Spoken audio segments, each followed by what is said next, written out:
Hello guys, এই দেখুন আমি আজকে একটা ছোট্ট নতুন টপিক নিয়ে চলে এসেছি। বদ্রি পাখি বাজিকর পাখির জন্য নিম পাতা। এই নিম পাতা তাদের শরীরের জন্য খুবই ভালো।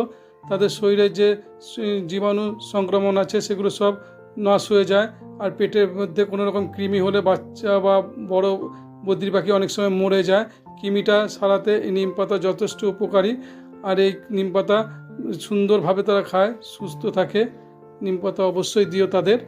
নিম পাতা খেলে তার সুস্থ শরীর থাকবে আর খুব সুন্দর ভালোবাসে। দেখুন কীরকম নিম পাতাগুলো খাচ্ছে।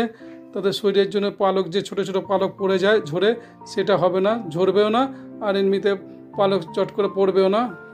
এটা খেতে খুব ভালোবাসে নিম পাতা। অবশ্যই নিম পাতা সপ্তাহে একদিন না হলে দুদিন, দুদিন হলে তো খুব ভালো, নাহলে কমসে কম একদিন অবশ্যই দিও। নিম পাতা এই গরমকালে বদ্রি পাখির জন্য খুবই খুবই দরকার। নিম পাতা সপ্তাহে একদিন দিয়ে তারা সুস্থ থাকবে। ওকে, বাই।